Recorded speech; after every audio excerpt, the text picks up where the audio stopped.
friends, welcome back to our channel Unique Study channel, and today we start the next chapter of biology 10th class, heredity and evolution. तो इसमें हम पढ़ते हैं heredity और evolution. तो चलो start करते हैं। सबसे पहले इसमें आता है वेरिएशन। वेरिएशन क्या है? वेरिएशन मतलब कि किसी भी चीज़ में वेरीज हो रहा है, कोई भी चीज़ वेरीज हो रही है। चलो देखते हैं वेरिएशन क्या है। It refer to the differences in the characters और traits among the individual of a species. यहाँ पे ये बताता है वेरिएशन क्या है कि it refer to the difference, यानी एक डिफरेंस को बताता है इन द करेक्टर।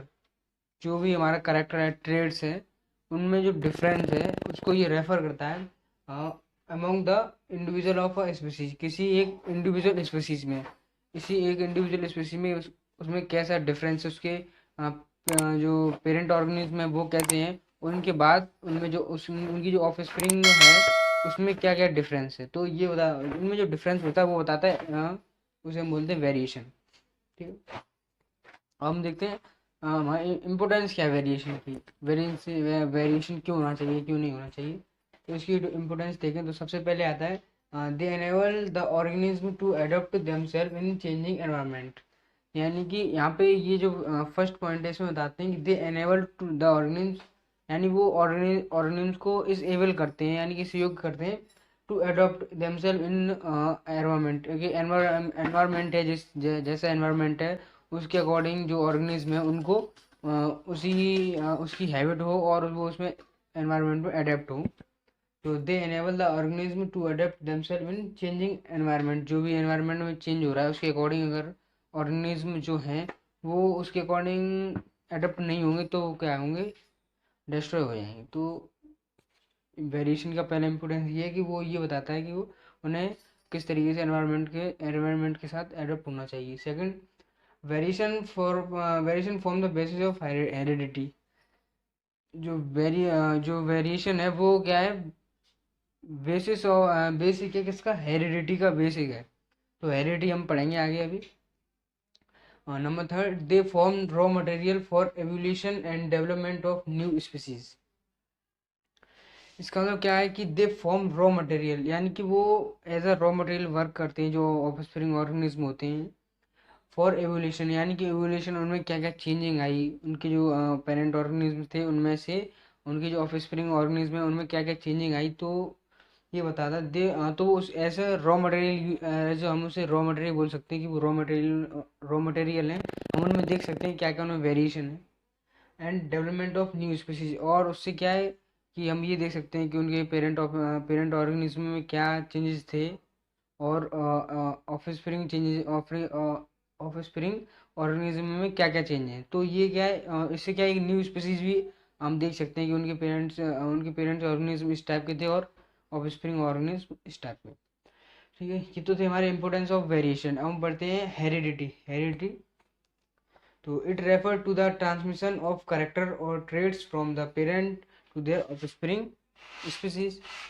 तो ये क्या करता है, इट रेफर टू ट्रांसमिशन, यानी ये ट्रांसपोर्टेशन करता है किसका, ऑफ करेक्टर्स, यानी कि जो करेक्टर्स होते हैं उनका ट्रांसफॉर्मेशन करता है कौन, और traits from parent to their offspring. It means that वो ट्रांसपोर्टेशन कर रहा है किसका, करेक्टर्स और ट्रेड्स का, कहाँ से कहाँ तक, parents to their offspring organism. यानी कि जो भी उनके करेक्टर हैं, उनके पेरेंट ऑर्गेनिज्म हैं, उनके जो भी करेक्टर हैं उसका जो ट्रांसफॉर्मेशन होता है जनरेशन टू जनरेशन उसका जो ट्रांसपोर्टेशन होता है उसे हम बोलते हैं हेरिडिटी। ठीक है, तो जो कैरेक्टर होते हैं या फिर ट्रेड्स होते हैं उनको हमने टू टाइप्स में डिवाइड किया है, inherited traits and acquired traits. ठीक है, तो इसके टू टाइप्स होते हैं, इनहेरिटेड एंड एक्वायर्ड ट्रेड्स। तो सबसे पहले हम पढ़ेंगे inherited traits. It is the transmission of particular characteristics from the parent to their offspring generation to generation. एक बार और मैं रिपीट करता हूँ, it is the transmission of particular characteristics एक from the parent to their offspring generation to generation. It means that कि वो क्या, it is the transmission of particular characteristics, यानी कोई पार्टिकुलर कैरेक्टर होगा, कोई पार्टिकुलर ट्रेड्स होगा जो क्या होगा, ट्रांसपोर्ट होगा कहाँ से कहाँ तक, from parent to their offspring, यानी कि पेरेंट्स और उनसे लेके ऑफस्प्रिंग तक वो क्या होगा, ट्रांसपोर्टेशन होगा, उसमें एक कोई पार्टिकुलर कैरेक्टरिक्स होगा उसका जनरेशन टू जनरेशन, और वो जनरेशन टू जनरेशन होता जाएगा। ठीक है, ये तो था हमारा इनहेरिटेड ट्रेड्स। अब बढ़ते हैं एक्वायर्ड ट्रेड्स। एक्वायर्ड ट्रेड्स क्या है? It is a particular characteristics that is developed during the lifetime or an individual. Such characteristics are not genetically controlled and cannot be passed to the next generation to generation. तो acquired traits में क्या है? It is a particular कैरेक्टरिक्स, ये कोई particular character है, particular trades है, that is developed during life time, जो हमारी जो लाइफ टाइम है उसके ड्यूरिंग में हमें जो फाउंड होता है या फिर हमें हमारे अंदर डेवलप होता है during life time of an individual, किसी एक इंडिविजुअल में। सच एज सच कैरेक्टरिक्स, जो इस टाइप के जो कैरेक्टरिक्स होते हैं आर नॉट जेनेटिकली, ये जेनेटिकली नहीं होते हैं। जेनेटिकली नहीं होते इसका मतलब ये कि हमारी जो आगे की जो जनरेशन है, आगे की हमारी जो ऑफ स्प्रिंग है, उसमें ये ट्रांसफ़र नहीं हो पाएंगे। ठीक है, एंड कंट्रोल्ड, जेनेटिकली कंट्रोल ये हो जाते हैं, and can not be pass to the next, और ये जो हमारी नेक्स्ट जनरेशन है, नेक्स्ट ऑफ स्प्रिंग है, उसमें ये नहीं जा पाएंगे। यस फ्रेंड्स, तो हम पढ़ते हैं उसके आएगा, जैसे कि हमने भी पीछे पढ़ा था एक्वायर्ड ट्रेड्स वगैरह। तो ये जो हम हेरिडिटी एंड इवोल्यूशन पढ़ते हैं, इसमें एक साइंटिस्ट हैं, ग्रेट साइंटिस्ट, उनके बारे में पढ़ते हैं। उनका नाम है ग्रेगर जॉन मेंडल। क्या नाम है? Gregor John Mendel.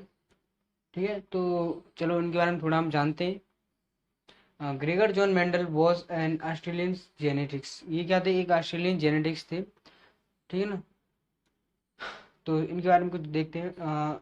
His experiments with garden peas, और इन्होंने क्या किया, इन्होंने जेनेटिक्स पे इतनी रिसर्च किया, एक्सपेरिमेंट्स किए, उनके बारे में भी हम पढ़ेंगे एक्सपेरिमेंट के बारे में। तो इन्होंने क्या किया था, इन्होंने जो एक्सपेरिमेंट किए थे वो पी मटर पे किया, पी के प्लांट पे किए थे, यानी मटर के पौधे पे किए थे।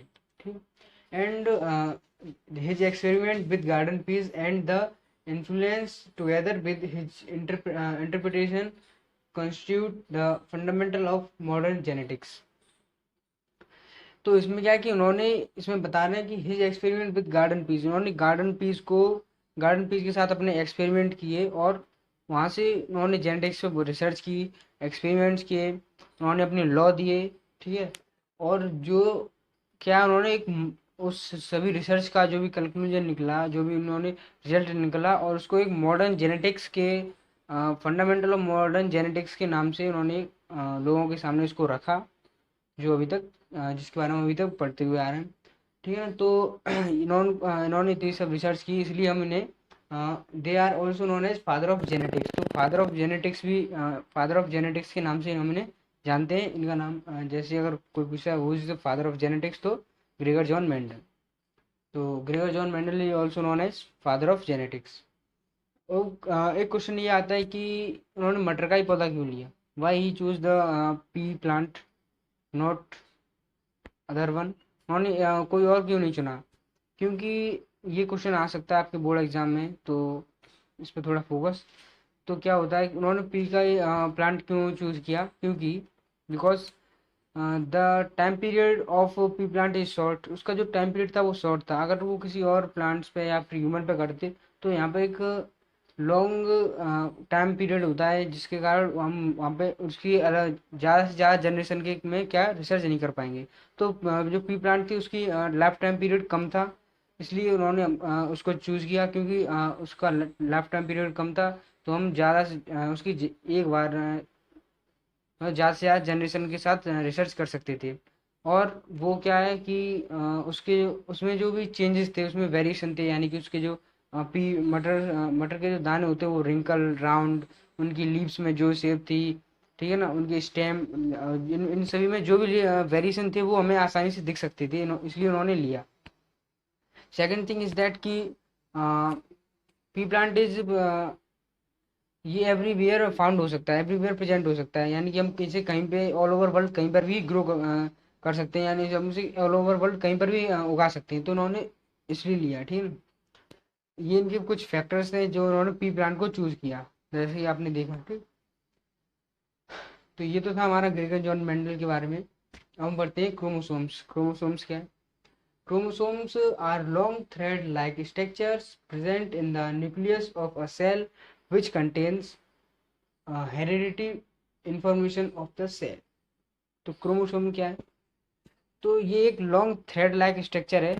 थ्रेड लाइक इसका जो स्ट्रक्चर होता है वो लॉन्ग थ्रेड लाइक स्ट्रक्चर होता है and present in the nucleus of, और ये क्या होता है? न्यूक्लियस में प्रेजेंट होता है ऑफ अ सेल।